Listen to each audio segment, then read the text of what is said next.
This is Johnny Cerrucci with another Mig-Mag special report. A pilgrimage has a very special significance in the Roman Catholic religion. However, Protestants would contend that it has no place in a Christian faith and is far more pagan than it is Christian. The destruction of Herod's temple in 70 AD signified the passing of physical locations of significance for born-again Christians.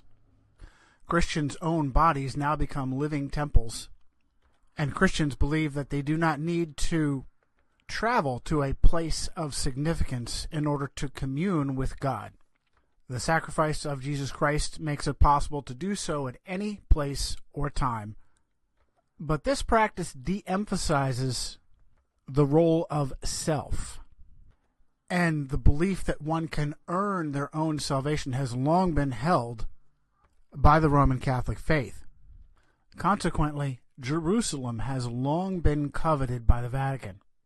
In my book, Secret History, The Erased Clues That Prove Who Rules the World from Behind the Curtain, I share a fascinating account given by ex-Jesuit priest Alberto Rivera on Rome's manipulation of Islam in order to own Jerusalem. Rivera states that he was briefed directly by Cardinal Augustin Bey, the Jesuit provincial superior in Germany and the personal confessor to Eugenio Pacelli, Pope Pius XII, whom we've already told you was foundational in creating and guiding the Nazi Third Reich. Rivera says that Bey explained how Muhammad was tutored by his uncle, who was a Roman Catholic monk, who indoctrinated him to hate the Jews and to retake Jerusalem. Vatican officials thought it was particularly useful, not having a standing army of their own, to exploit Muslims in the Middle East to kill and be killed on behalf of their agenda. Between his Catholic wife Khadija and his Catholic mentor uncle Waraqwa, it was easy to manipulate Muhammad. The Vatican did its best to enable Muslim armies to kill Jews and Christians in their mission to retake Jerusalem. But after they were successful, they shocked their masters by refusing to hand Jerusalem over to Rome. This was the real reason the Crusades were initiated. But Islam's rebellion was eventually put to good use. Rome would instead exploit the hatred that it had fomented between Muslims and Jews and resurrect the ancient nation-state known as Israel for two reasons. First, to be a place of never-ending war and conflict, and second, certainly most importantly, to wipe away the well-known understanding that Rome was the mystery Babylon mentioned in the book of Revelation, and the papacy was the office of the Antichrist. At the time of Martin Luther's Reformation in 1517, these were considered facts by sincere Christians. It is a testament to the success of the Roman and Freemasonic agenda in resurrecting Israel that now such understandings are unheard of. Today, Christians unknowingly believe Jesuit doctrines about the end times that will supposedly revolve around Jerusalem and Israel, rather than Rome and the Vatican. As Napoleon Bonaparte moved through the Middle East in 1799, he fully intended to make this happen. A 2004 piece in Haaretz admitted, in the summer of 1798, Napoleon Bonaparte conquered Egypt, and in the summer of the same year he led 30,000 soldiers through the Sinai Peninsula into the land of Israel. On March 7, 1799, Napoleon took control of Jaffa and then headed north to the besieged Acre. Napoleon intends, quote, to restore to the Jews their Jerusalem, end quote, read a French report at the time, while another report claimed that, quote, Bonaparte published a proclamation that calls on all the Jews of Africa and Asia to rally around his flag in order to reestablish ancient Jerusalem. Napoleon was a high Freemason, guided by the Jesuits through their agents like Emmanuel Joseph Sieyès, a Jesuit-trained Catholic priest and close confidant of the dictator.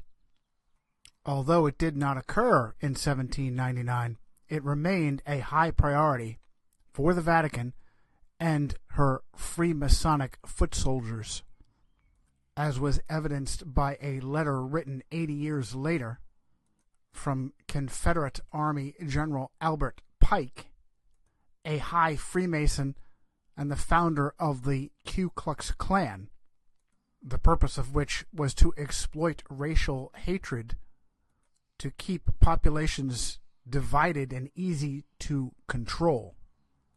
To high Italian Freemason Giuseppe Mazzini. The 1871 letter supposedly predicts the first two world wars and a third world war between Muslims and, quote, Zionists.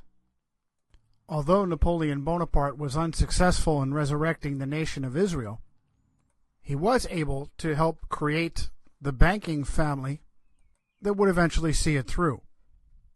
As a result of insider trading based upon Napoleon's loss at Waterloo, great wealth was handed to the family of Rothschild, named after the red shields the Romans used in battle.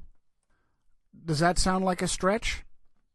It was further confirmed by the name of the family that was first incorporated, Meyer Amschel Rothschild and Son, a contorted acronym for Mars, the Roman god of war. As the Encyclopedia Judaica states, the Rothschilds are simply the keepers of the Vatican treasury. As we've already shown you, World War II, the Third Reich, and the Holocaust were all birthed by Rome and the Jesuits as an integral part of this agenda. The horrors of Adolf Hitler, a Vatican puppet created by the Jesuits, as was shown by the ghost writer of Mein Kampf, a Jesuit priest named Bernard Stampfel, along with henchmen and monsters like Heinrich Himmler, a Jesuit seminarian. Jews were forced to find a place where they would not be persecuted. When it appeared that there would not be a population large enough to reconstitute the nation-state of Israel, Jewish proselytes of dubious ancestry, such as the Khazars in southern Russia, were encouraged to join them. To this very day, duped Christians believe that it is important to donate money to help relocate Russian Jews to Israel. Sadly, many Jews are oblivious to this manipulation by the Vatican. One, however, was not. Canadian-born Israeli citizen and author Barry Shamish frequently wrote and spoke about Rome's manipulations in the Middle East. In January of 2001, Barry recounted how 7 years previously, in 1994, the newspaper Shadashot revealed a most remarkable secret of the Middle East peace process. A friend of Shimon Peres, the French intellectual Marek Halter, claimed in an interview that in May of '93 he delivered a letter from Peres to the Pope. Within, Peres promised to internationalize Jerusalem, granting the United Nations political control of the Old City, and the Vatican would be given hegemony over the holy sites within. Halter's claim was further backed by the Italian newspaper La Stampa, which added that Arafat was appraised of the agreement and was included in the secret clauses of the Declaration of Principles signed in Washington, D.C. in September of 1993. Barry continued, Perez's partner in crime and the real founder of the Oslo Accord, Yossi Beilin, coordinated his PLO policy with the Vatican. Beilin's deal with the Pope became another brief scandal when politicians like Agudat Yisrael head Avram Shapira and Jerusalem Deputy Mayor Shmuel Meir leaked hidden details of Beilin's accord, which included, quote, the extraterritoriality of holy sites in Jerusalem are going to be transferred to Vatican control, end quote. Later, Shapira was neutralized by having $250 million in debts accrued by his crooked carpet factory forgiven, while Meir was permanently hushed when his car was crushed by a UN truck driver who was briefly questioned by Israeli police. In 2001, the foreign minister of Israel, Shlomo Ben Ami, mysteriously shuttled between King Carlos of Spain and the Vatican. Shamish mentions that this is also a high priority for the Council on Foreign Relations, the real power of which, he states, is the Society of Jesus.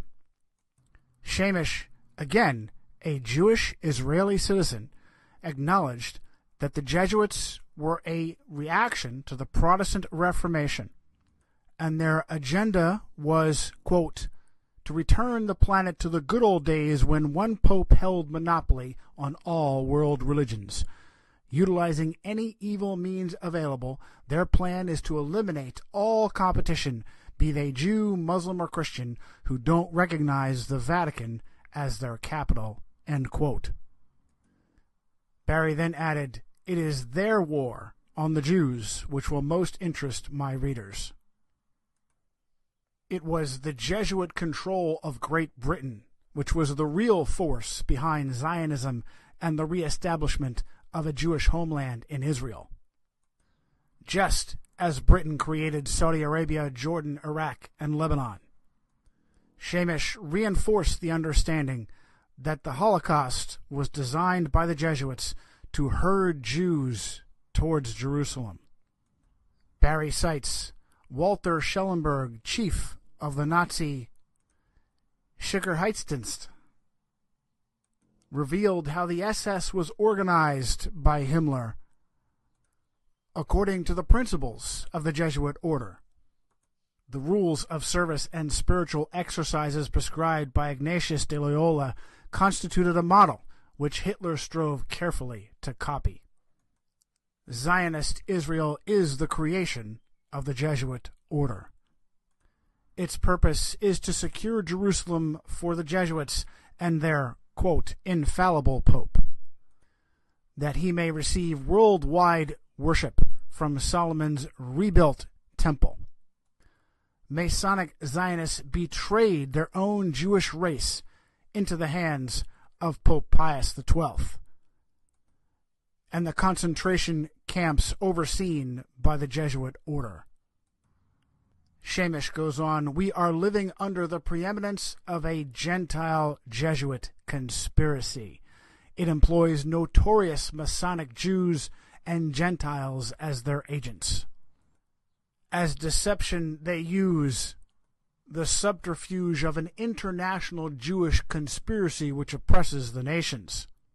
With this lie, the Jesuit Superior General is restoking the flames of hatred against the Jews.